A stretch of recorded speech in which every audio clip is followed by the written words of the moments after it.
So hello folks, and welcome back to World War II TV and the last show in our Reanalysed week. We've tackled some interesting subjects, but today I think is the doozy. We're looking at the fall of the Third Reich from an economic point of view, essentially. And my guest, well, a superstar this today, economist, historian, professor, blogger, talking head, you name it, Adam Tooze has done it. So I'm absolutely delighted to introduce Adam Tooze from the USA. Good afternoon, Adam. How are you doing? Oh, very well, thank you. Good to be here. Love your show. Well, thank you. So a lot of people who watch my channel, we've talked about perhaps failings of the German tanks or aircraft. We've looked at other aspects there, but you've tackled it from this point of view of the economy. So before we get into the Third Reich and World War II, we have an image these days of the Germany rearming in the 1920s and the 30s, becoming this massive, great industrial power, the creation of the Luftwaffe, going crazy, autobahns. Is that a fair representation of what was going, or what was actually going on behind the scenes in Germany in that period? It captures a facet of what's happening. But I think if you want to encapsulate German reality at the time, it's of an unevenness. So it is a society which does have motorways. It's a society which is the home of IG Farben, which is arguably the most sophisticated industrial company in the world, bar none. It has fantastic engineering potential. It has extraordinary science. But it's also a society like most other places in Europe, in fact, most other places in the world at the time, where for any short-range transport, for instance, you use horses and, horse and cart, and you use steam railway. And a lot of people walk to work long distances. It's what we would think of today as what we call an emerging market economy. We can do these somewhat long-range guesses as to what 100 Reichsmarks in 1935 were worth today. And if you do that kind of exercise, you come out as a society which is really in the sort of lower middle income group. So think, somewhere below South. I mean, at the time I wrote Wages of Destruction, it was at the level of Iran or South Africa at the time. So capable at a pinch of making a nuclear weapon, but in the countryside, very primitive with, no indoor plumbing, no running water, this kind of thing quite normal in rural Germany. And, to give you, it's all a matter of, percentages. And, if you've got a mixed situation like that, you want to know what the ingredients are, right? And what percentages they're there in. So about 30% of the population lived and worked in the countryside. There were more people working in German farms throughout World War II than wearing the uniform at the Wehrmacht, even at the maximum level of mobilization. It's a very inefficient agricultural economy. Don't think the big farms of the east of England or something. Think tiny peasant farms, like the sort of thing you see if you go on holiday in not even in France, in Italy, somewhere like that, or bits of the more poorer parts of Spain. And that's typical of most of the world, right? The countries like Britain, where land girls are a big deal, and it's like an extraordinary thing during the war that young women go to work on the farms. Like every farming society in the world, of course, women work, right? That's just the norm. So millions and millions of German women are tied down during the war on the farms. So it's that kind of a place. Hardly any cars, though. They make a couple of 100,000 a year, but this is a society of 80+ million people. So it's a drop in the barrel in terms of what's actually on the street. But this would have been true of, working class England in the 40s and 50s as well. Right? Motorbikes maybe at a pinch, and a van if you're a prosperous butcher or baker or something. But, ordinary folk didn't drive cars. So that's part of what the promise of Hitler's Volkswagen is, for instance, or the Volksempfänger, the people's radio, is you too can have a radio set. You might have to save up, but, you could. And we imagine that everyone could constantly listen to the Führer's, propaganda broadcast, but actually a tiny minority of people could listen to radio at home. You had to go to a workplace normally to listen to a big Hitler speech. And that makes an interesting parallel, because we have all that propaganda material to look at now. We can see all the posters and the imagery and the newspaper headline, any repression of I'm sure it'll be back.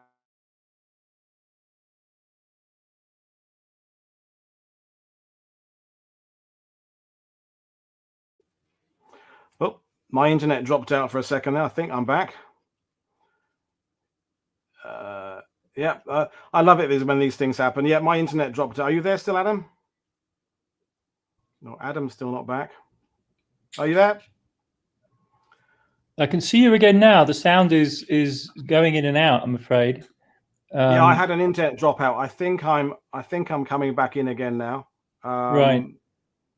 Typical. Get these things just when I don't want them. It's been perfect all week, and oh no, it's coming back again now. So, yeah. I mean, James Holland makes this point about the tiny percentage of German males who had a driving license in the 1930s compared to Britain, compared to the USA, and yet they're trying to militarize, they're trying to mechanize, but they don't really have the personnel yet to catch up with their aspirations. Is there an element of the fact that Hitler's aspirations are running farther ahead than the reality is catching up behind it?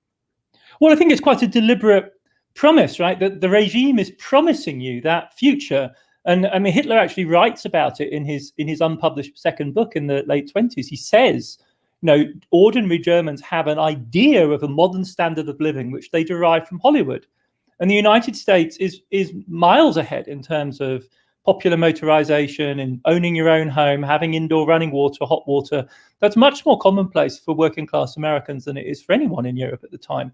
And so the regime is, as it were, that's part of its appeal, is that it will actually promise to deliver that for ordinary Germans. In the end, it boils down to a promise to go conquer the resources necessary to deliver it. And that's, again, part of the plan. It's definitely true that a huge draw after the reintroduction of conscription in Germany was that young men would get a chance to drive a truck, drive a motorbike, learn how to operate a radio. This was very exciting, very glamorous stuff, and absolutely, it was part of the regime's appeal that it promised this abundance for everyone. But then politicians have spent decades, if not centuries, promising things that they then haven't delivered. So that's par for the course of governments all over the world. But going back to your incredible book, and I should hold it up there because it's just one of the absolute classics on my shelf that I return to again and again. But this idea we now have of this super organized industrial machine the German army had in 1939, with the supremacy of the Luftwaffe, the incredible navy, the U-boats coming off the production line, steel and power. Basically what your book did is kind of took that apart and said, what, there's a facade of that strength, but actually reality is it's not there. So bearing in mind my audience, me included, aren't economists, we don't understand that, kind of put some kind of understandable thrust behind that we can make sense of, to explain what you discovered and what the reality is for Germany at that time. Yeah, I mean, I do think we suffer from a bit of a hangover from the 1970s. I mean, a lot of the historiography, a lot of the history writing about the war is shaped, in the immediate decades after. And there was a, understandable sense on the part of the Brits that, we kind of won the war and lost the peace. And there's a sort of back projection of Vorsprung durch Technik, that sense that the Germans are this sort of masterful nation of engineers, which is really kind of topsy-turvy in quite fundamental ways. I mean, it isn't as though German industry is backward. It's just that a very large percentage of their population isn't in industry. A very large percentage of their population is still doing peasant farming, the likes of which the British had not done really anyway, not even in Ireland and Scotland by the end of the 19th century. So it's a kind of really simple idea, basically, that because the Industrial Revolution started much earlier in Britain, only half of British society was still farming in the middle of the 18th century, right? So 150 to 200 years of much more rapid development in Britain. Then the empire, which compounds that, the development of a network of global wealth centered on the city of London, which again, Germany has no counterpart for. Germany is a country which is diligent, hardworking, good at science, developing, however, within a world that it doesn't shape, and one in which, until 1914, or maybe even the aftermath of World War I, the British call the shots, and it's their world economy. And then after the Brits, it's the Americans. And the German, the self-perception is one of inferiority, of disadvantage, of indeed even discrimination. And to understand the politics of somebody like Hitler, you have to understand it from a position of sense of inferiority, resentment, frustration, that Germany too cannot enjoy the benefits of the kind of empire that the Brits take for granted. Because after all, the British Empire, of course, reaches its maximum extent after World War I. And Germans have grown prosperous within a frame of the British Empire. There are hundreds of thousands of German businessmen and settlers all over Canada, Australia, and so on. But they kind of want their own. And that's one of the fundamental driving impulses of the entire Nazi project, is to restore that balance. And they fundamentally believe that the status quo is not just one in which Germany is, as it were, always subordinate. It can be prosperous, sure, but always, essentially, it doesn't control the conditions of its own existence. It's also, of course, in their view, essentially part of the world Jewish conspiracy. In other words, it's directly tied up with Hitler's anti-Semitic ideology. You cannot, in somebody like Hitler, separate any of the facets of his thought. They're all directly tied together. Yeah, I think, and that makes perfect sense. So with when Hitler takes power, assumes power, however you want to talk about it, how much does he even understand the economy of his own country? Because, you know, you're in your book, there are these wonderful graphs and things where you're showing the efficiency of the agricultural workers and the efficiency of the industrial workers. Has he any grasp of that? Has his cabinet any grasp of that? What you know, you can see that now, but did they have any idea at the time? Yeah, they do. I mean, they have a pretty realistic assessment. They have, the Nazi regime employs a bunch of really modern experts. There's no doubt about that. Social scientists as well. And they have a very good understanding of their position of relative inferiority. It's rubbed in their faces as well, because, of course, the Nazis take power in the middle of a depression. And we immediately think of things like unemployment, which the regime then sets about fixing. And that's, relatively speaking, in economic terms, in management terms, a relatively easy, quote unquote, easy problem to fix. It's a, television on the blink, you hit it with a big hammer, obviously. And that's what they do. They hit the depressed, unemployed German economy with a huge dollop of spending. Where it gets more difficult are in two different dimensions. One is structural change. Like, can you drag people out of the countryside into the cities and create a more efficient economy? And on that score, much less radical than, say, the Stalinist regime in the Soviet Union, which, transformed Soviet society in the most dramatic way, creating the platform for their ability to control the Soviet home front in World War II and fight against extraordinary adversity and survive. The Nazi regime doesn't do that on the same scale. And the other problem they have is absolutely day by day, because they're desperately short of foreign exchange. Germany is an economy which is a workshop economy. It imports food, it imports raw materials, and then it spits out manufactured goods, which is exports.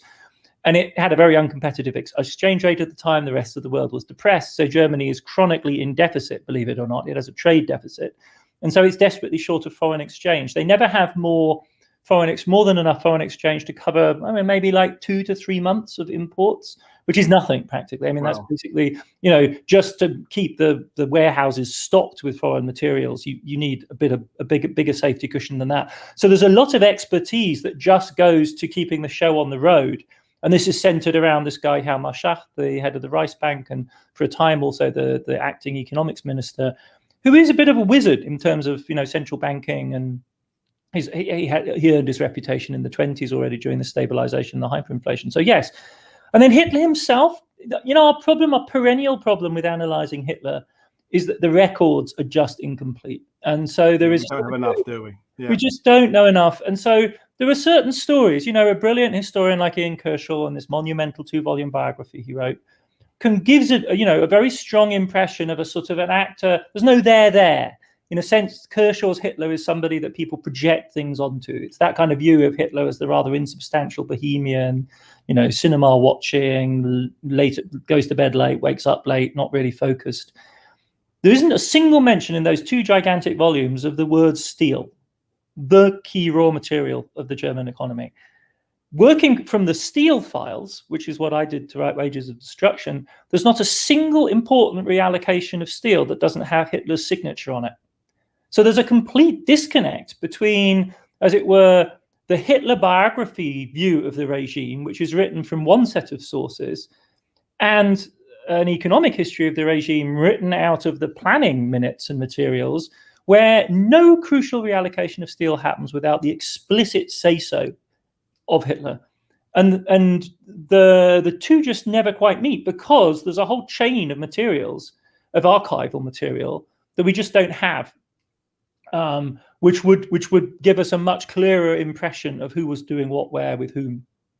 So there is always going to be a certain amount of guesswork. I mean, all this new thing about Hitler's sexuality, and it's like, I haven't watched that TV show, but to me, how can you possibly guess at that without any data to draw from? It's all just going to be speculation. So in a sense, why bother? Because there's no conclusion you can draw definitively about that. But bring it back to what you said. So in the 30s, Germany is on the cusp of kind of going both ways. They're also ran in the sense of a world power. They could go up, they could go down. It's sort of in their own hands where they go, how they deal with other countries. That's interesting.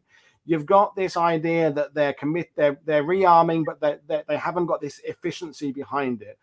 The other thing I want to touch on, I was going to ask this later, but I think I'll ask it now, is this paradox, because you mentioned it yourself about by the comparison with the USA, because Hitler, he hates the USA. He hates the whole idea of it, the Jewish element of it, the leadership, and yet the USA, in a sense, represents everything he wants to give to Germany. So give a bit of insight into that weird paradox of how USA is sort of hanging over him as this sort of demon, but yet aspirational as well. Give some thought on that. No, it really is. It's a very troubling kind of relationship. Because you're absolutely right. At one level, it's the antithesis of the sort of society he wants. It's miscegenated, multi-ethnic, corrupt. I mean, America has to be remembered. Like, again, we have too much of a post-war JFK, Obama kind of vision of America, but most Europeans regarded it as a kind of rather ramshackle, rapidly built, peripheral place that migrants went to and then got rich in ways which were kind of quite inexplicable. And I think that's the kind of view that is typical of somebody like Hitler. Also in World War I, right, the German leadership just didn't know whether to take it seriously or not. And in a historic blunder, fundamentally underestimated the significance of Americans' entry into World War I. And Hitler, in a sense, has that same vision. That the balance has shifted as a result of the phenomenon, if you wanted to put it in a nutshell, of Fordism, of Henry Ford. Because at that moment, America demonstrates the capacity to mass produce complex machines and to do it at a price that everyone can afford. America wasn't world leading, as we know, in aircraft manufacture or type. It's not super high end stuff. If you want to get a race car engine, you still don't go to America, right? You go to Japan, you go to Europe. That's where the really high end stuff is done. But America is a mass producing economy, and that is what changes the game in the global economy. And so in the 20s, Hollywood and Fordism stand for the promise of affluence for everyone at a level no one's ever seen before, on the one hand. And on the other hand, it's this, somewhat degenerate, sloppy, messy, rough around the edges, provincial, essentially, sort of place. And in Hitler's case, it's all then overlaid with his understanding of, again, the World Jewish Conspiracy. So when he tries to make sense of what happened in World War I and how it is that Germany end up, losing despite fighting this heroic fight, it's crucial for him that, as it were, behind the scenes, there are dark forces working which orchestrate the resources of the world economy against Germany. And part of that centered in London, part of it is manipulated by, banks like the Rothschilds. But a key element of that in his understanding is Wall Street Jewry, and then increasingly the Jewish influence on Hollywood as well. And so he understands that as a sort of, we normally think of the Jewish Bolshevik conspiracy, and there's definitely an element of that in his thinking, which can't be, is always present. But the more powerful influence, increasingly, I think he comes to feel, is in the US, certainly by the late 30s. By 38, 39, I mean, Roosevelt and Hitler are kind of dueling. They give dueling State of the Nation speeches in early 1939, in which Roosevelt announces Hitler as a godless tyrant. And Hitler gives his famous 30th of January 1939 speech, where he says, if it should come to a world war, and for somebody like Hitler, world war, Weltkrieg, means a war including America. A war just with the Europeans is not a Weltkrieg. It's a Weltkrieg when America becomes involved. And he says, if it should come to a world war, this time, it will be the Jews of Europe that pay. And so that is the moment where, as it were, he couples together war and the Holocaust, and the person he's addressing that to is essentially the United States, and to Roosevelt in particular, who he thinks is the tool of Bernard Baruch, who was the key architect of the American war economy in World War One. And there's a lot of SS cartoons that show Roosevelt, these ugly anti-Semitic cartoons which show Roosevelt as a puppet on Baruch's lap.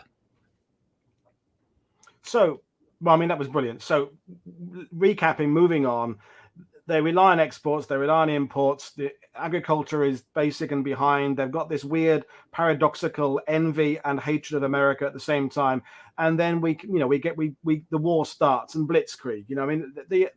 Again, I want you to expand on that, because Blitzkrieg, I think, has gone through a reevaluation, even I think since your book came out. I think we've talked a lot on World War II TV about historiography, and I'm with you on that 70s era, the Max Hastings era, I call it. And I have huge respect in some areas for Max Hastings, but other areas I think he was stuck in this, the Germans are so good at everything mentality that we now have kind of dismissed that. So the Blitzkrieg, the efficiency of it, but essentially, if I'm remembering your book correctly, you're saying that it was a gamble that had to pay off, but was never going to pay off in the long run, because Germany, like Japan, just can't get embroiled in a long war. They don't have the long-term resources. So, we have, as I say, this image of the Blitzkrieg being success, but your kind of point is actually that was the first step of their downfall.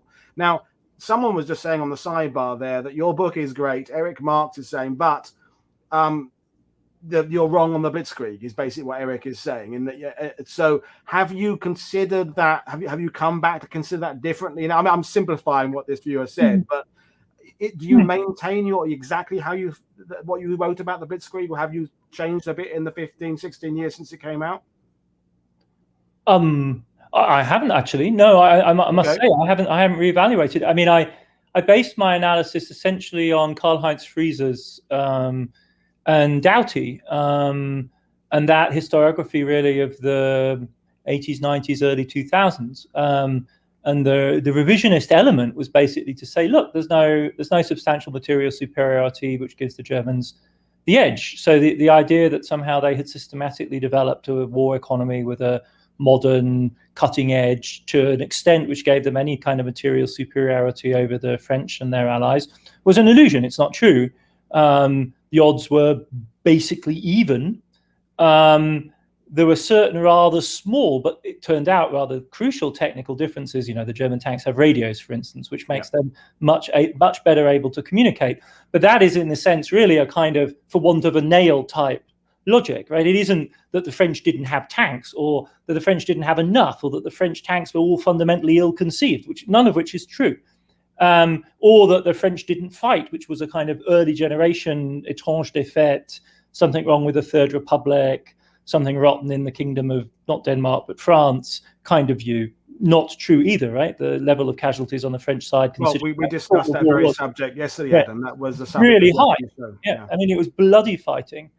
So that was really my starting point, which leads you to the conclusion that the outcome of the battle is decided, much as in a chess game, by the deployment of pieces. It's not the difference on the two sides; it's the way in which the two sides are orchestrated. And so, I just follow Friese in saying, look, this is down to the extraordinary gamble that the German High Command finds itself stumbling into, really, over the winter of 39-40. On the Manstein plan, which overweights massively, which is incredibly vulnerable to counterattack if the Allies can get their act together.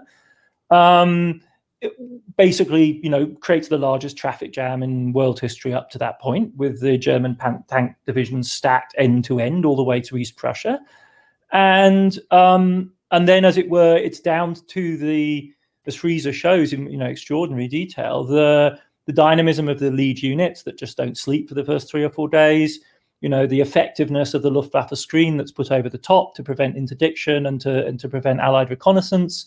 Again, the Luftwaffe takes very heavy casualties in the process of doing that. They're one branch of the German army which doesn't immediately recover, goes into the Battle of Britain already significantly weakened.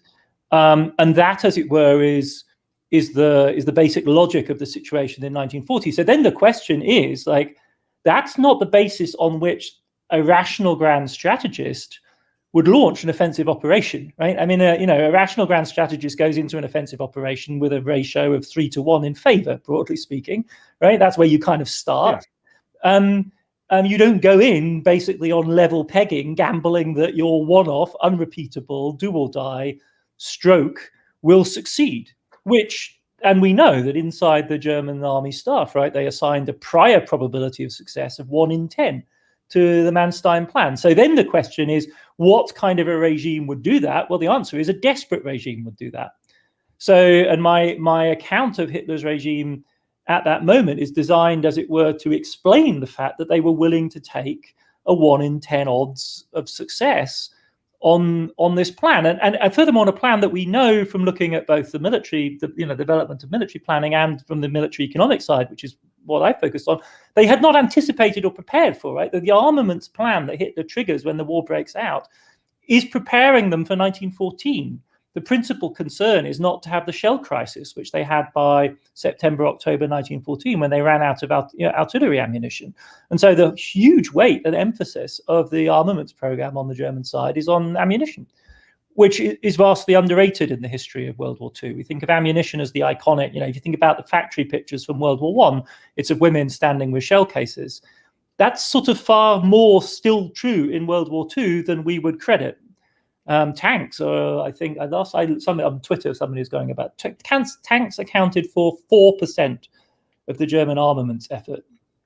They're just not, they're trivial, and that's under Speer. That's later on. That's by which time they actually knew that they were a crucial war, battle-winning kit. So that's my interpretation. I mean, if there's been a substantial revisionist take on, a kind of counter-revisionist take on the Blitzkrieg, I'm fascinated. I'm not exactly sure who Eric Marx is, but he was saying it wasn't Hitler's strategy to win in 1940. He expected to take northern France and the Low Countries. Okay, but this is 40, but in 41. This is, I think, closer to something like the Richard Overy position, right? With whom I politely disagree. Richard Overy thinks essentially that Germany was aiming for a substantial armament effort for a war that they thought they could win in the West if they gave themselves a long enough run-up. They were preparing for an armaments program that would culminate in, strike capacity in 1941. And Hitler, as it were, finds himself bounced into war, doesn't anticipate finding himself at war in September 1939, is shocked, it's an accident, it's not the intention of Hitler's plan. I just think that's the misinterpretation of all of the evidence that's available. In my view, they steer fairly concertedly towards the confrontation in September 1939, because they actually think that though it's true that their own armaments plans will be further along by 41, everyone else's will be too. And the crucial thing here is the differential. So it's a strategic window of opportunity type argument. And the evidence is that by 41, the Allies will be in a better position. And so better to strike sooner rather than later. And again, crucial to that is their estimation of what Britain and France will be able to source from America, because Britain and France are placing larger and larger orders with the US. Roosevelt is trying to open the door to them.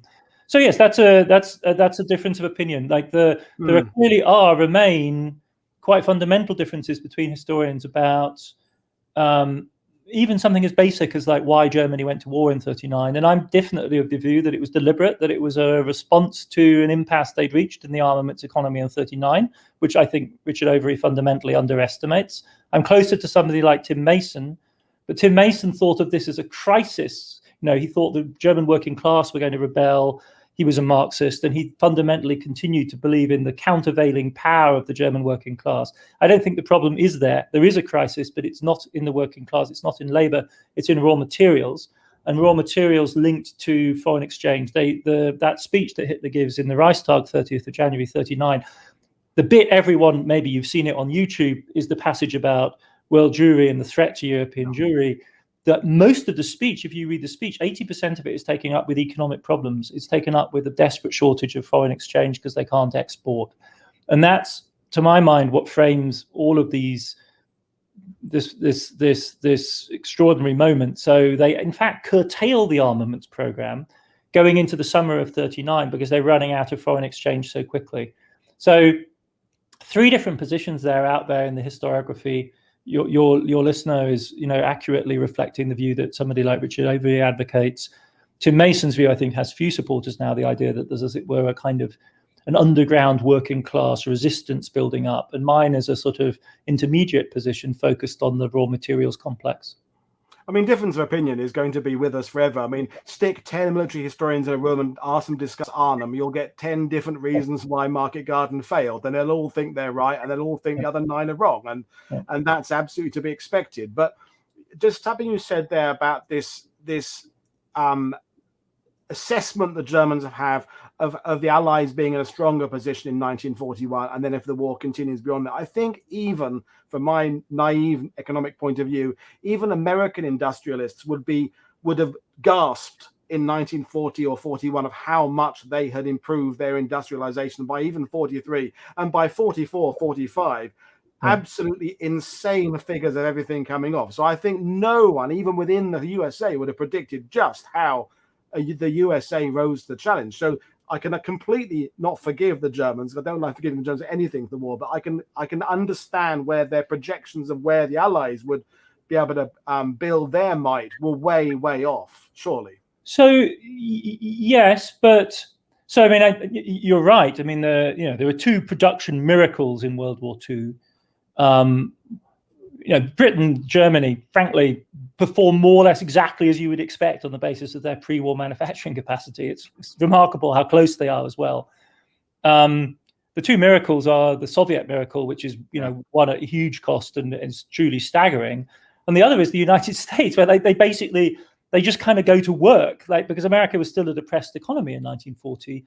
So they don't actually have to shift any output. There is no reduction in civilian consumption in the US during World War II. It's staggering. They just add something like 60 to 70% to their GDP, and that's what provides them. If you think about it, 60% on top of 100 means about 40%, and that's of the new whole, and that's all armaments for the Americans themselves and through Lend-Lease for the rest of the Allied coalition. So they are in fact able to do that. One thing one should credit the Germans with, though, not a precise estimate of where they're going to end up, but they are obsessed with Fordism. So the people who built, say, the Junkers factory, the big mass production line that did the Ju-88, they make a gamble like everyone else has to. You pick the plane that you're going to push into mass production, and they pick a twin-engine bomber, which isn't really good for strategic bombing.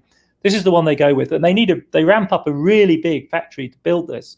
And all of the lead engineers on that project had been apprenticed at Ford in Detroit. They literally went there on pilgrimage to see what, River Rouge, the great Ford production site, looked like. And that was their vision of how Junkers was going to be. So when they sit down, people like Fritz Todt, who was the architect of the Autobahn, and then in the first phase of the war, predecessor of Albert Speer, much less well known, he again was obsessed with the potential scale of US production. So you're right, they don't know the exact number, but they are really frightened by that capacity. And they know the graph's going to go up, is what you're saying. They just don't know the extent of how far up. And it's the ticking clock, right? The fundamental thing one of the puzzles about Hitler throughout the war is, why is he so damn impatient?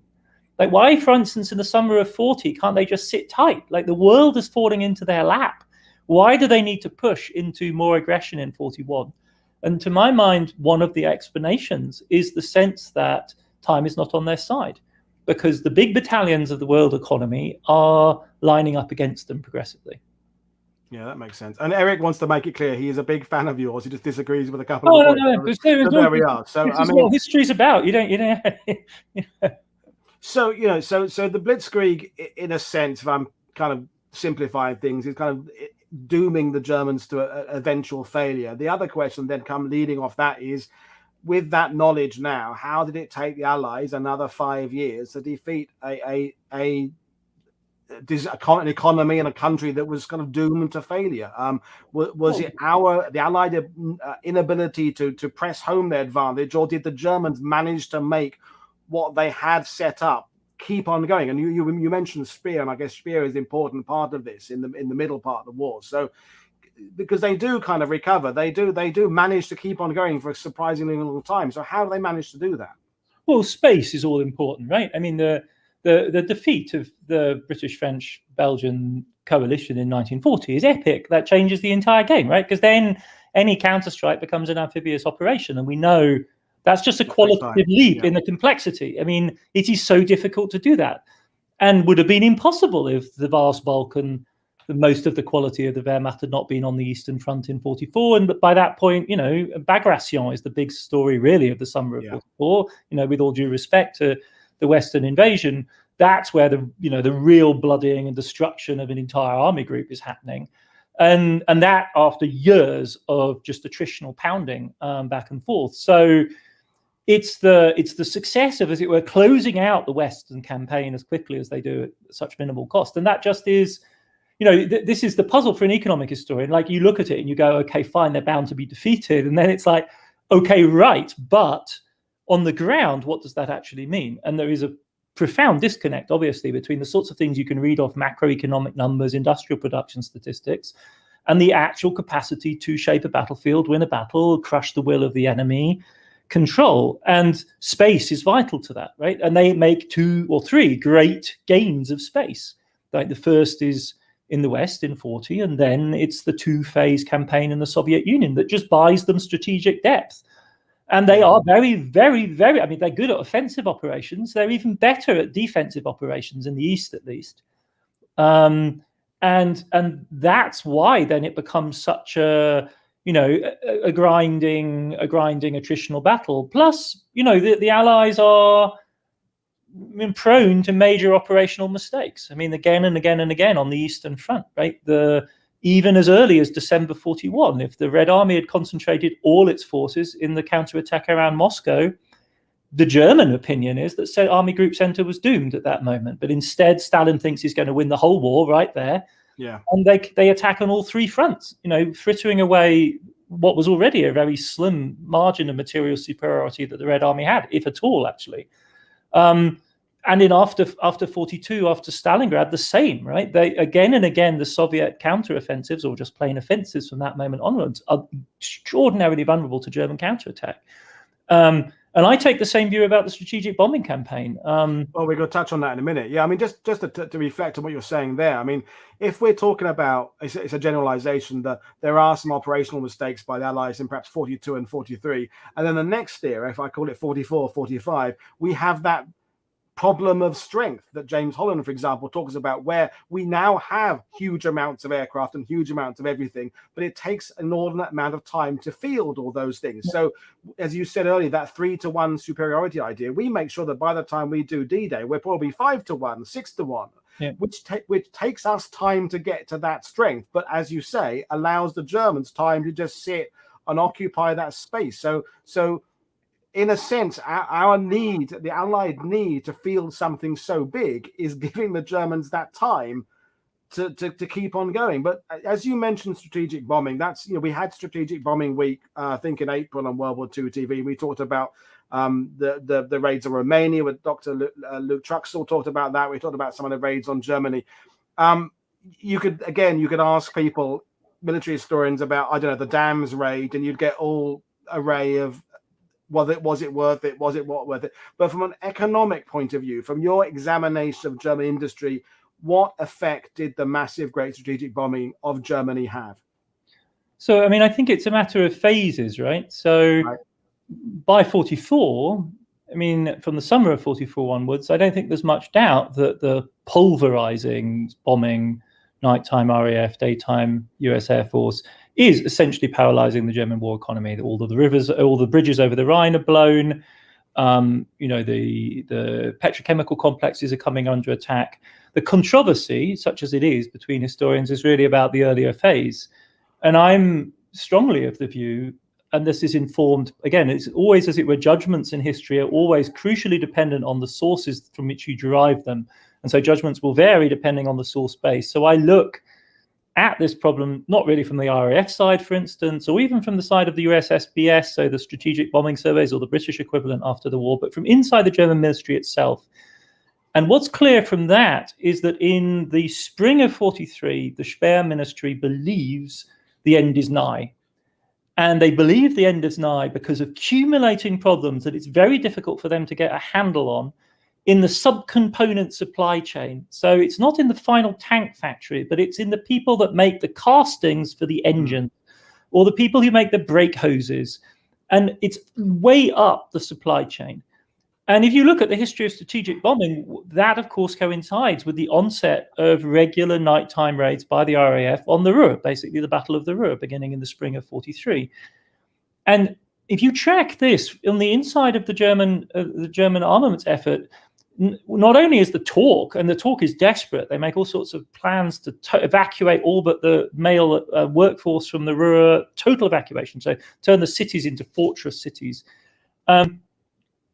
And if you look at the statistics, the other thing is that, which is the great kind of rhetorical medium of the Speer ministry, onwards, upwards, ever larger numbers, they flatline. They don't collapse, but they stop increasing in the spring of 43. They don't start surging again until 44, when they release a whole bunch of resources into the war economy that change the story. But between 43 and the end of that year and the beginning of 44, the production flatlines. And I'm convinced that this is the result of the chaos caused by repeated raids on the Ruhr. Now, those raids have, as it were, in the historiography, a relatively bad reputation, right? They're considered to have been inefficient. The targeting is often very haphazard.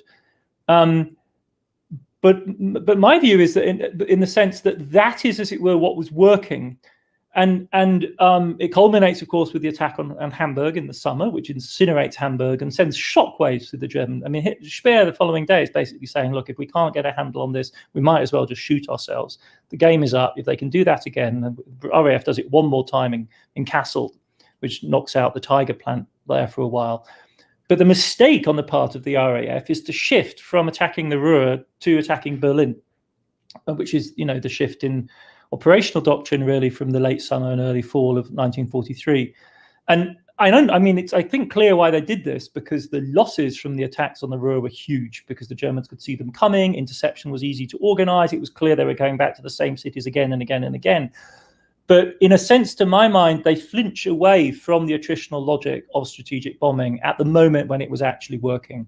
And, it's easy as an armchair person to say, well, they should have kept at it, because basically that meant sacrificing thousands and thousands of people in the crew, amongst the crew of the bombers. And they were going for the big prize, the knockout blow. They thought somehow they could do a Hamburg and Berlin and that would, end the war. But from an economic point of view, the shift is disastrous, because to affect an economy, what you want to do, the Americans thought they could affect an economy by pinpoint bombing. So you'd find the bottleneck and hit that. And if you could do that, surgical strike, so-called, you could see the advantages of doing that. But in practice, it was virtually impossible to do. The Germans could see you coming. The losses in the early phases without the P-51 escorts were horrendous. It wasn't viable. So if you're going to do a kind of scattershot attack, the place to do it is upstream, right, where you hit the components that go into the production of all sorts of other things. It's washers and rivets rather than tank tracks and tank Exactly. guns. Whereas if you hit Berlin, you hit Alket, for instance, which is making Stogs, but that's all you're going to affect. Whereas if you hit Bochum or Essen or somewhere like that, you don't know what damage you're going to do further down the line, but the statistics show it was halting production all over the place. And the Allies, we're not going to go down too much a rabbit hole about strategic bombing, but the Allies have put their eggs into that basket of mass forces of bombers at high altitude from 42, 43 onwards. And they can't really backpedal from that strategy now, because too much has been spent on it. I mean, when we did shows about the 8th Air Force, and of course, it'll be interesting to know how the Masters of the Air tackles the early period of the 8th Air Force, because things weren't going very well in 42, 43. But and I hope they tackle that. I hope they don't just kind of focus on towards the end of the war when things are going better. I hope they show the arc of improvement, but time will tell on that. But that's the crucial thing. The arc of the improvement is that, because you can't get to the extraordinary, devastatingly effective weapon of 44, 45 without going through the learning curve. Exactly. And the investment starts way earlier. The investment starts in the late 30s and in 1940, right? To create operational, effective four-engine bombers, which the Germans effectively never managed to do, right? You have to start investing in that concept at a very early stage. You've got to get the aero engines right, crucially. You have to piece the thing together, and then you've got to build the fleet to the 500 to 1,000 bomber level, and you've got to maintain that strength, right? So you need to have backup. That was one of the revelations in Strategic Bombing Week when Don Russell was on talking about his great uncle who was on a crew that was shot down eventually. But we could have spent the majority of the show talking about the year and a half of training of that crew, and the actual operational length of the time the crew were there was like 2 weeks. And I'd kind of forgotten just how damn long it took to train a navigator and train a pilot. And so we have to look at the context of what the Allies are going for. In the same way, we have to look at the context of the German long game. And if you've committed to a type of game, it's hard halfway through the game to change your tactics, even if you're seeing that it's kind of, you've got to double down at this point. You double down on your gamble because you can't change the game now. And what other means do you really have of striking at Germany? I mean, maybe you could have brought the amphibious operation forward by 6 months, maybe one way or the other, right? But the landing craft. No, so it didn't have the landing craft, right? So that and it's also, I think, David Edgerton, my great friend and British historian, is also very into this idea, and I think it's profoundly persuasive, of a kind of, a British way of war, which is basically high tech. It involves capital equipment, and the epitome of that is the Navy, of course.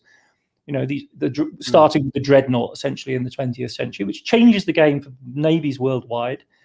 And the strategic bombing campaign is a part of a piece with that, right? You're going to use technology, you're going to use science, you're going to use capital equipment. It's not manpower intensive in the sense of needing lots of bodies, but it's exactly as you've laid out, like crucially dependent on having extraordinarily high skill sets in the bomber crews, and you build that over a prolonged period of time, right? And they just underestimated, and this is of course a lesson of the 20th and indeed the 21st centuries. They underestimated how blunt a weapon strategic air power is. It really is very blunt indeed. So it's very difficult to compose all of the pieces into effective weapon systems.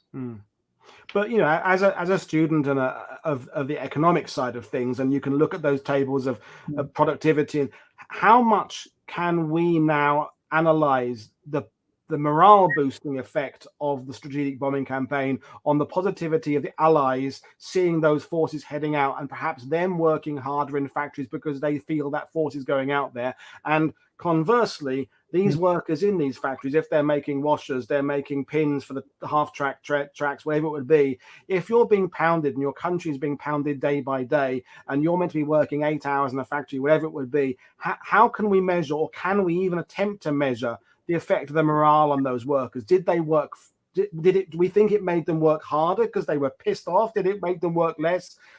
How can we measure that? Is there any way to measure it? Very difficult to measure. Both the bombing surveys attempted it. Both the bombing surveys are pretty committed to the idea that bombing didn't work as well. So, skeptical readers of both the British and the American bombing survey, warn against taking anything at face value, because they were basically a group of experts that, and it's the same group that continues all the way through the Vietnam War, making the case that this is not an efficient way of prosecuting war. This is Richard Overy's book about the air war. I disagree again with certain crucial aspects of it, but some of the most fascinating material in there was how hard the Germans worked to restore a sense of normality after the raids. And what the Germans successfully managed to do was protect most of their population. So the casualties per ton of bomb dropped are much lower in Germany than they are in the UK. The British population during the Blitz was scandalously poorly protected against the German bombing, which was really very light by the standards of the Allied air base later on, but it killed far more people than it should have. And the difference is the Germans invested in very heavy, concreted out shelters for very large numbers of the entire population. And those things are massive. And if you've ever been to Berlin, you'll know that we still do not really have the tools to take them down. Well, them and the Luftwaffe anti-aircraft towers, just absolutely mind-blowing. When the Germans do industry well, they do it really, really well. I know that living near all the bunkers, for goodness sake, they're all still there because you can't get rid of them. They're really massive. And then they had a very efficient cleanup operation, often staffed with slave labor or forced labor, various types. But if you've ever been in a disaster area, it's, you can't necessarily rebuild the houses very quickly, but if you can just get the broken glass off the floor, everyone feels a lot better about the situation.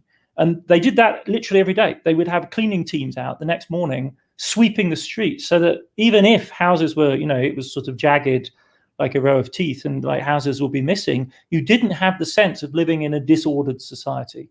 So they managed to preserve that kind of stability. If you can do a Hamburg style or a Kassel style, firebombing raid. It's all Dresden. It's a different story. I mean, that is a traumatic event like the Tokyo firebombing, like Hiroshima, like Nagasaki. In terms of the impact of those kind of events, they have a very different effect on society. They leave tens of thousands of people in just a dazed, traumatized, shocked state. There are hundreds of thousands of people homeless after the Hamburg attack.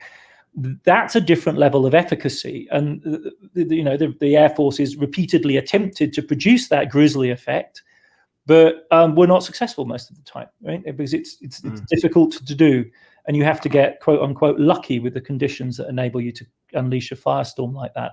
Those have a quantum effect on confidence, and it's quite clear that after Hamburg there's an upsurge in defeatism. The Gestapo is arresting far more people and executing them for defeatist remarks. There's a sense of just, in a sense we've got this may seem frivolous to make the comparison, but it's a bit like our assessment of risk with the pandemic. Like, you kind of get used to a certain level of risk, and then something changes the risk envelope, and I think people got used to regular levels of bombing at a certain level of efficacy. And then when the worst actually happened, it was really shocking and destabilized people quite considerably. The British side's an interesting point. I mean, and it's also an unsettling one, right? Because there's nothing innocent about this. I mean, you are indeed committed to building weapons, the primary purpose of which is the wreaking of havoc against civilians. And that is the basic logic of strategic bombing. And we may consider this justified, or you may take a moral position which says that this is tantamount to a war crime.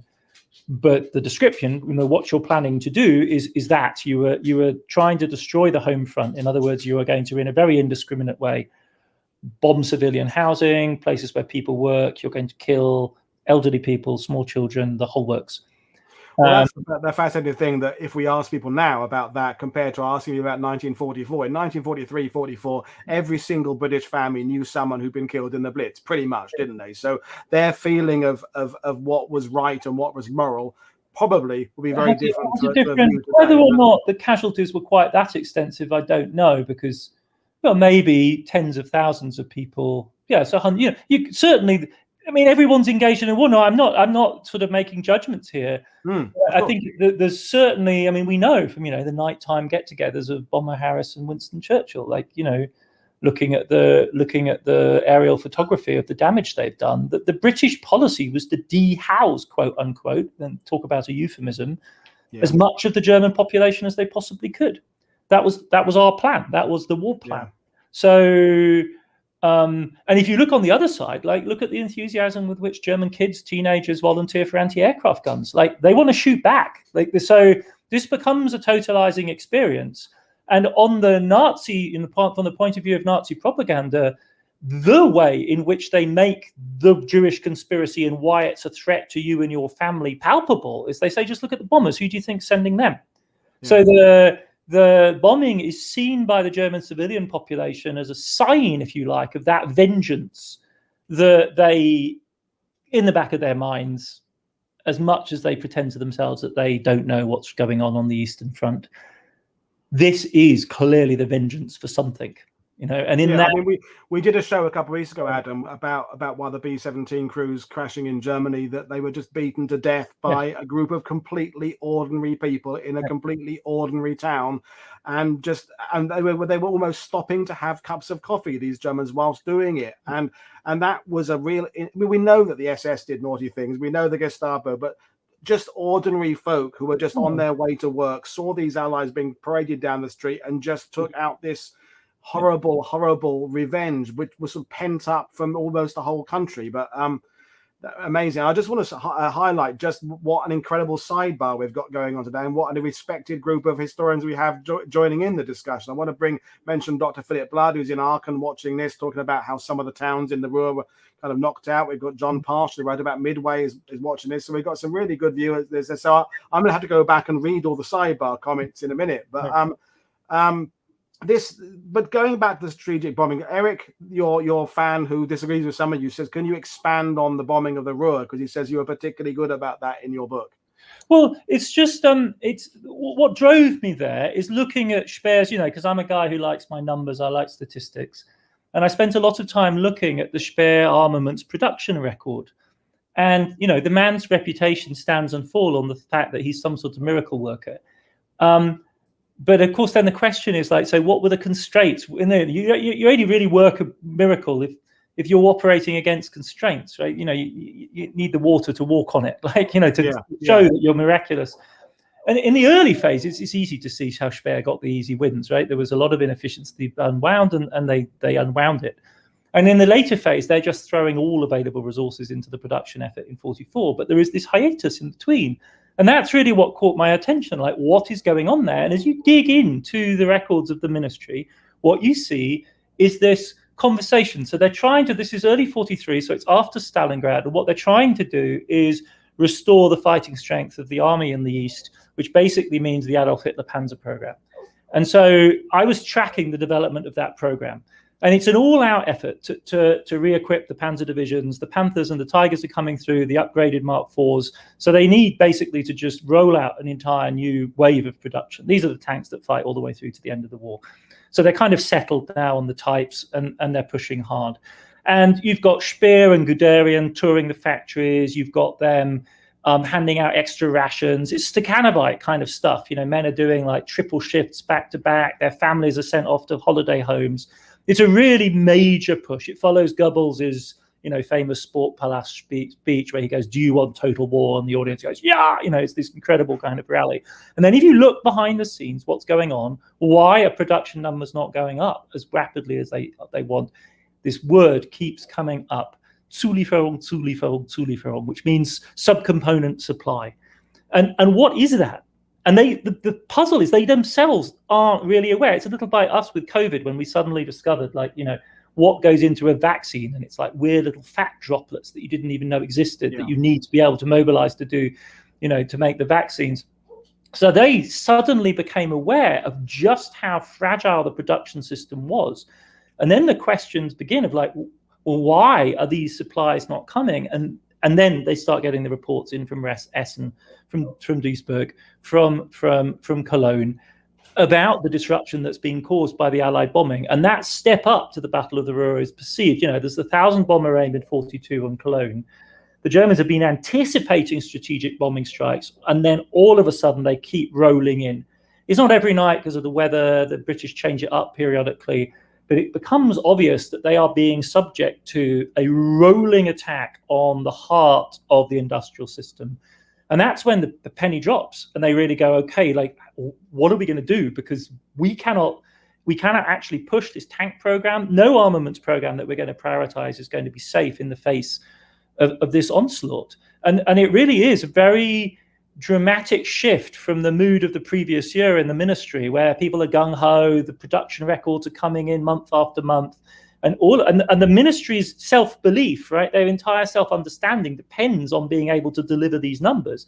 Because deep down, the entire project of the Speer ministry from the spring of 42 is to convince themselves and the rest of Germany that there's a point in continuing this war. And to do that, you need not just to be able to sustain production, you need to be able to keep raising it continuously, because the forces being stacked up against you are just rising all the time. And so standing still, which is what they're effectively doing in the first half, all the way, first 3 quarters really of 43, is a disaster. And that's what they're struggling against. And on the inside, they're very clear about what it is. It's not specific pinpoint raids. It's not the dams in particular or whatever. It's just the general disruption of the Ruhr that is caused by these attacks. Because all it needs is for the alarms to go off. It's a bit like now, somebody tests positive and you have to shut the entire... Yeah, even if you haven't got it, you have to like that. grind to halt. Yeah. So you have nuisance raids going on. They'll send a couple of mosquitoes over to set off the alarms, and then they'll hit you with a really heavy attack. And that sense, and the Germans have been anticipating it for such a long time. This is the flip side of the story we were just telling about how long it takes to build a strategic bombing weapon, is that all along it's been anticipated, right? In the same way as the British anticipated that the Blitz would be utterly devastating. Because all their social psychologists told them that populations wouldn't be able to withstand this. And then the nightmare finally arrives, which is essentially, to my mind, what the Battle of the Ruhr is for the Germans. It is the nightmare arriving. And in terms of the production effort, just from that side, it is indeed a huge shock for the Speer ministry. brilliant stuff again. So if I'm following this right, so they should have focused more on the Panzer IVs and the Panthers and the Tiger. They should have sorted themselves out on that, and they can't because of these small components, like the fish oil coming from Norway, that kind of thing. But one of the things that I find is a paradox is that when we talk about some of the German kit, take James Holland makes this point that the German respirator tin that they use all the way through the war, they were using in World War I, rolled steel, sprung lid, brass rivet there, steel bit there, contrapted, very, very beautiful, over-engineered. The British, the Americans, who have to carry a respirator, and we now know we didn't use gas anyway against armies. We just carry our gas masks in a canvas bag. And you can list whole examples of the Germans still producing stuff in 44 and even in 45. Yeah, there's exceptions like Panzerfausts that are cheap and disposable, but they're still over-engineering a whole amount of stuff. Why can't they recognize that? What's stopping them seeing that, what I see as an obvious failing? Yeah, I mean, the significant exceptions would be the Panzerfaust and the MG42. I mean, the MG42 is designed for mass production, stamped sheet metal miracle. So they're capable of doing this kind of engineering for sure. I mean, I think in part, I mean, one shouldn't overestimate, I think, the significance of that effect. It's real, but, how much difference would it make if they had, downgraded the engineering a little bit, maybe 10, 20%? One should allow also the fact that the prominence of, Sturmgeschütze, of Stug-type weapons. I mean, those are down-engineered tanks. No turret makes the thing a whole lot cheaper, very effective, has a lot of influence on Cold War tank design. And absolutely underappreciated how common they were in Normandy. And when I was saying, Americans didn't come up against a Tiger for about 2 months in Normandy. It was Stugs and Marders for most of the first few weeks. And they decent long gun in a Stug, and so there are accommodations like that, but there is also, I mean, there are traditions of German engineering. So, they aren't a mass production economy in the way that the US is. The US makes things cheap and dirty, and the Soviet Union the same. That's not the case for German engineering. Like, that's not their brand. That's not what they do.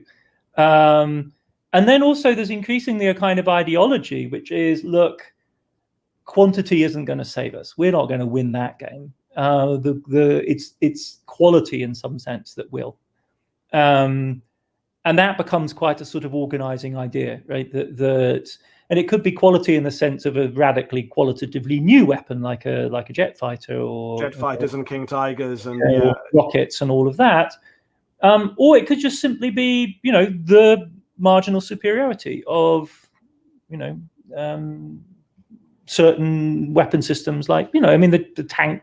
Probably weight for weight, the late war Panthers are as good as any tank out there. So there's a sense in which that is, as it were, the niche they move into. It's a common observation. I think it's completely convincing. It does indeed account for, at the margin, some inefficiency. It would not have transformed the picture if the Germans had managed to, as it were, down engineer some of their stuff. I mean, they're spinning plates and trying to keep them all spinning in 44, and the repairing of their tanks is inefficient. Their repairing everything is just. I mean, I had a Canadian on talking about the 3-stage almost triage the Allies have of how to repair armored vehicles, and after things like Operation Goodwood, they're just throwing 2/3 of them back into combat the next day with a new crew. And the Germans, if a Tiger loses a road wheel, that's it. It's off the road and nothing can fix it. So there's lots of things fundamentally falling apart there, which again brings me back to the earlier question. In that case, how did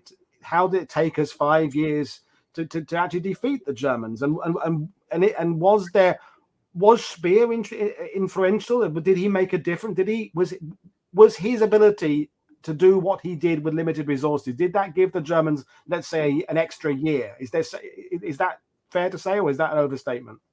I mean, I think if you look at the curve of German armaments production, it is what you would expect it to be, broadly speaking. Like, it's quite similar to the curve of UK armaments production. In outline, it's not radically different from that of the US and the Soviet Union. What an armaments factory can produce is predictable from the scale of labor input, the amount of machine tools it's got, how much raw materials you're feeding in, and how long it has had making whatever it's making. because the fundamental determinant of efficiency in armaments production are so-called learning curve effects. You get more efficient at making things the more you make them. And if you look in detail, there's a whole team of people, Budras, Scherner, and people like that, whose work you can look at on, say, ME 109 production. Whenever they freeze a type, you can just see these learning curve effects for each one of the factories involved in the production, in which the first couple of months are pretty inefficient. And then as you go down the curve, the costs for each unit just fall really dramatically, 60, 70% over a 6-month learning period. And that's what's going on a large scale in the German war economy. Between 38 and 42, the Germans are investing. They're building new capacity.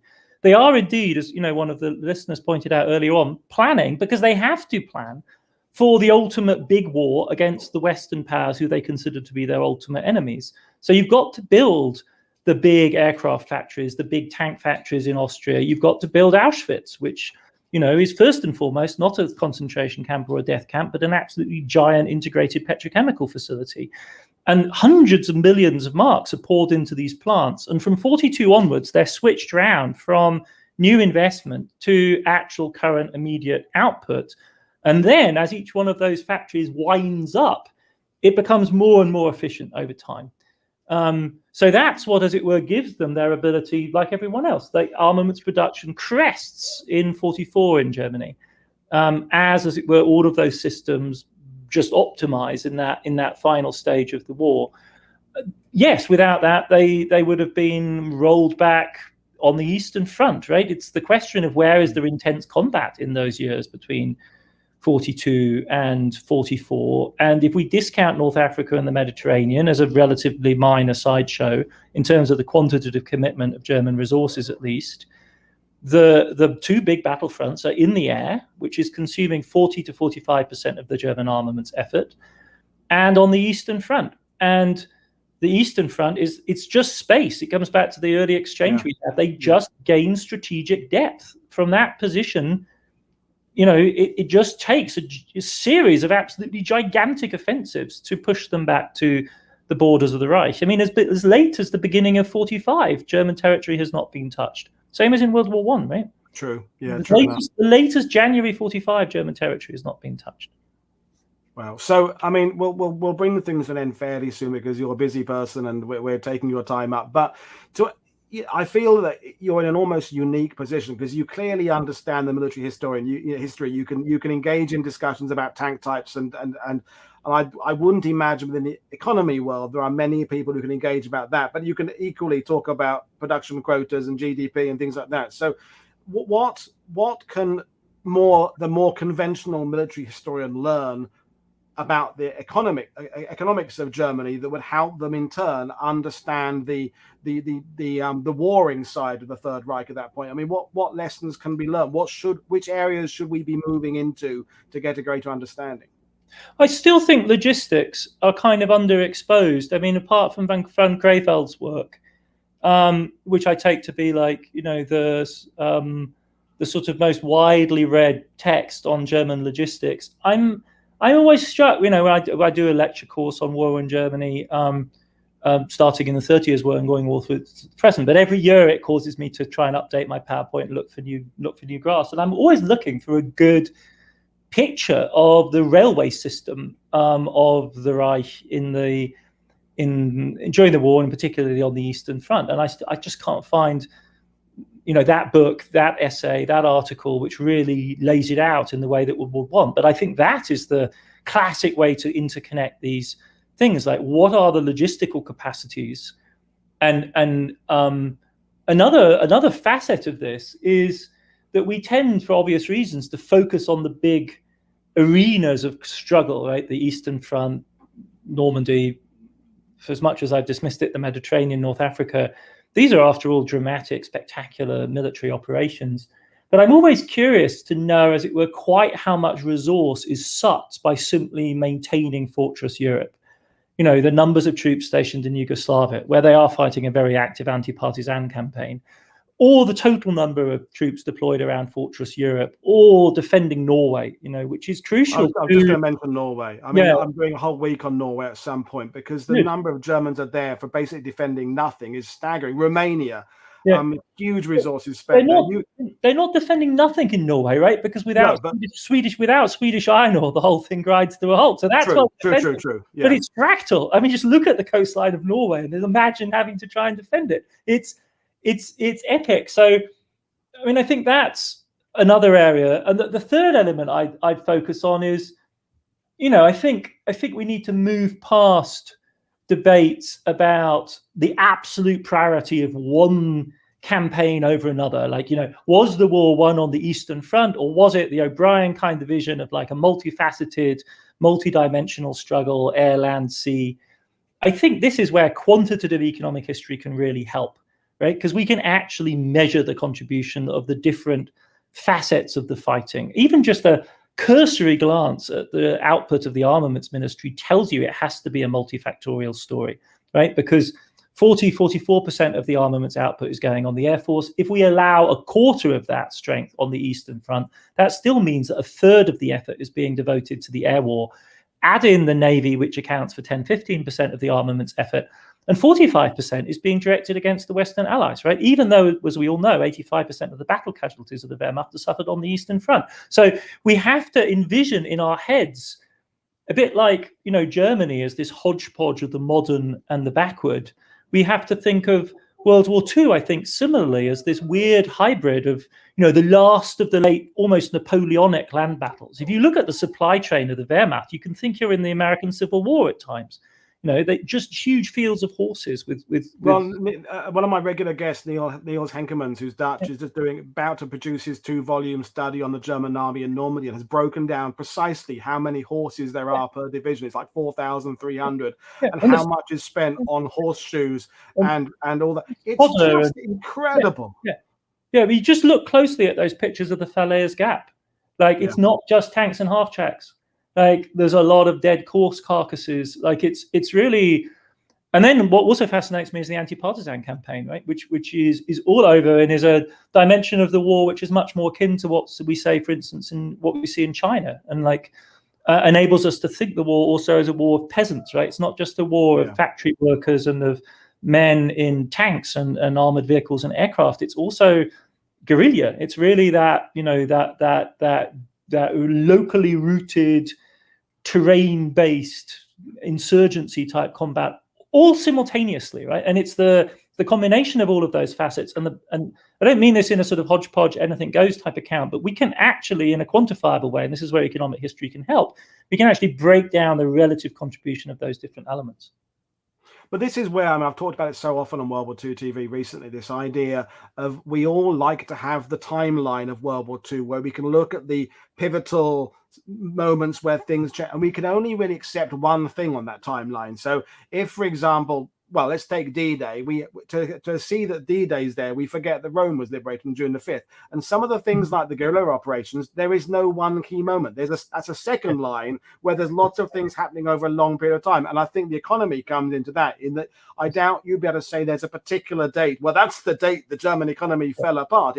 That's not how economics worked. It's more of a series of months and years and a long-term approach. And so there's this idea of us understanding the nuance is such a key theme. But I wanted to bring up this idea, and I had Professor Frank McDonough on talking about his 2-volume study, which I think is for the money one of the fantastic study of the Third Reich. But he said, with pride almost, that he fully expects his book to be out of date, certainly within 10 years and probably within 5 years. Now, Wages of Destruction, as good as it is, it's 16 years old now.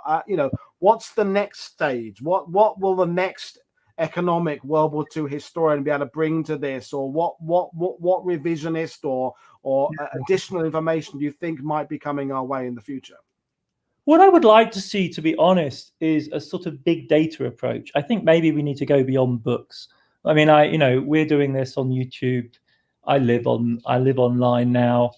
It seems to me that I would love to see a kind of almost like a big data approach.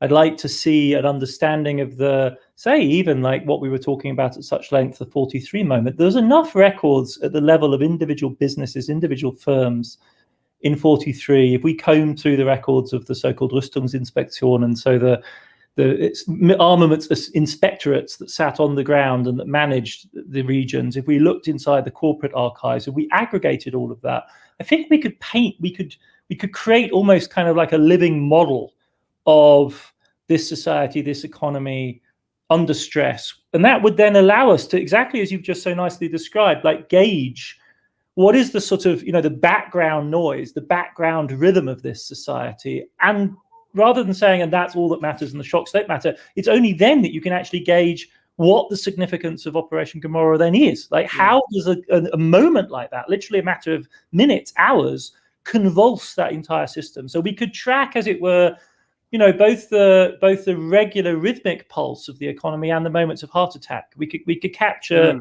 It's like having an echocardiogram is kind of what I would like to have on the German economy. In a sense, it's like we're looking at the war continually in 2 dimensions. We need to look at it in 3 or 4 or 5. We need to kind of, almost a hologram approach where we can move into. And that's why I like the idea of what I call my cross-pollination shows, where I like, about gay men in World War II. Yes, they bring in an LGBTQ audience who have a different understanding of history than people who read about tanks. And it's trying to bring these audiences together, because therefore you can then have an exchange of ideas that is so different. And the book maybe is not the way forward in that regards. It's more, well, not necessarily YouTube, but these other platforms of this discussion, and bringing to people, bringing together an economist and a cultural historian, and perhaps someone who understands genealogy and population growth or something, and say, right, and put them in a room together and say, right, discuss World War II and see where that goes. And also, I mean, I like, the exploration of a physical space, actually being on the site and understanding the flow of a terrain, that kind of the physical geographic dimension, I think, is indispensable to really grasping, the logic of combat in particular. It's absolutely indispensable for that, I think. So and battlefield tourism in general, and seeing as you said, if you've walked Waterloo, you've walked the first day of Gettysburg, you understand it better than reading 20 books. And I think seriously, especially, I mean, and then I think, a terrain like Gettysburg, it's almost medieval in its classical kind of how contained it is. And the struggle, I think, for understanding the 20th century battlefields is that they become so abstract, right? No one can actually see each other. It's so, but conveying that, the mystery of that kind of encounter where most of the time you can't see the people that are trying to kill you and that you're trying to kill, in and of itself is a huge challenge, right? For grasping what the history of modern warfare is. I wrote a think piece about D-Day a while back, where the other thing is like breaking down chronological boundaries, like where does that new type of war begin? And I began to think, because often we judge an event like D-Day as though it's not 1940, it's not as fast-moving, decisive as the original Blitzkrieg. Why wasn't it? And on the other hand, you could also think of it as a radically new type of conflict, right, with a much more sophisticated 3-dimensional mobilization of force. Huge, with the sort of stacked taxi ranks of tactical air power, the vast sophistication of artillery targeting. To me, it's almost like a harbinger, and then just the sheer scale, trying to deploy strategic bombing capacity in a tactical role. It, for me, is hauntingly like 1950s, early Cold War. Well, what about using a nuke? It's a little bit in that kind of, Operation Carte Blanche, those early NATO exercises. And then many of those are being done by veterans of Normandy, right? Montgomery, people like that. Well, this brings us back to this idea of the historiography and sort of the 1970s, 80s era, because we were stuck with this idea that the German army was holding back and defeating daily the British army and American army, and the British were slow, the Americans couldn't do this. And actually the view we're going towards now is the German army was destroying itself against our ever enlarging massive great front. And when we did break out of Normandy, we had broken effectively 2 German armies in Normandy. And so, as I say, I'm not picking on Max Hastings, but the old kind of Max Hastings, Carlo d'Este, the late great. The thing about tea breaks on Normandy deserves deserves a little score. Yeah, exactly. So sometimes we don't know where the revolutions are going to be in our understanding of history until that next generation brings us that revolution. And one of the things I want to be thank you for is bringing the world of economics and finances and making it understandable to an idiot like me who can walk my way around a battlefield, okay, and understand tactics. But economies and GDPs, it's a foreign language to me. But your book and your blogs and your continued work to try and make it accessible is bringing me into the room a bit and making me feel a little bit more welcome, and I can just about engage on this subject, although I'm having to work my brain harder tonight than certain other shows. But it's just I commend you for what you're doing with that. So I know you write about the economy and all sorts of aspects and current affairs, but do you think you'll return to World War II for something major in the future? I am planning to do an anniversary history of 1929, the Great Depression, and it doesn't seem to me that it's sensible to just, where do you end that? Because for most economies, say the American one, most fundamentally, the story doesn't end until World War II. World War II is what ultimately drags the United States out of depression. And if you think about the sort of economies that resolve the problem of the Great Depression, it's essentially war economies, it's mobilization economies. And so I'm planning to do a sort of global wages of destruction for the period 29 to 49. As you know, I'm a bit obsessed with China now. Well, China's going to be China as a World War II participant is completely underappreciated, underwritten about, underexplored, and I'm hoping, although I'm not going to hold my breath for it, that Chinese historians contribute to that, as well as we're now seeing Indian historians writing about India and Pakistan. I think we've got a bit of a wait before Chinese authors start to, but I think that's going to improve our learning dramatically. But just touching on, and we'll finish about what you said about the Great Depression. One of the things I often use on my tours is that you look in terms of the medical data. The reduction of average size of the GIs in 43, 44 because of growing up during the Depression, not eating enough, is one of the reasons we could pack as many men as we did into landing craft on D-Day. I was an extra in Saving Private Ryan years and years ago, and we couldn't fit enough modern-sized guy in a landing craft because we're all bigger. By 10 people. I mean, they could pack 32 guys in an LCVP. You take 32 average American 19-year-olds now, you wouldn't get 16 of them in that landing craft. And I was always under the impression, I may be wrong on this, that was that stunting of growth in the Depression. And you look at the graph that goes up, and that when people were reaching puberty, they weren't eating enough. And I'm sure the same thing happened in Britain. I'm sure the same thing happened in Germany, which is why the uniforms in the museums are always tiny. Well, just in general, people were not as large as they are today, right? I mean, I think the stunting effect is absolutely real. I think it's chronic, though.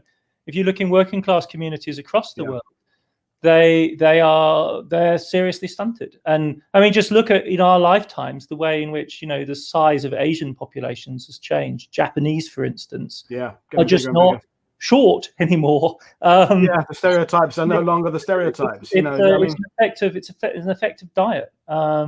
So no, absolutely, those underlying conditions that's hilarious. And that's that whole that eternal debate every author has is where you start and where you finish, and how many rabbit holes you go down, and do you put? I mean, John Parshall is watching today, who did the Shattered Sword about Midway, is working on a book about 41, 42, and he says it's kind of a book where you can kind of move forward by one country, or you can move forward by the timeline. But again, how much do you put in? How much do you not put in? Because you can have a book of 1,200 pages or 400 pages, and who are you aiming at? What are you trying to get across? And after a certain point, you lose people because you're spinning too many plates, and that's the eternal debate. We I have it after a show. People say, you didn't cover that, and they go, well, can you judge me on what we did cover? Because of course we could always cover more. There is your book is quite a monster, and you've learned more since then. There's a million tangents we could go down, and then invite the questions, and suddenly we're here all night. So on that note, I think I will bring things to an end. But I mean, Adam, please, I'd love you to come back again and perhaps focus on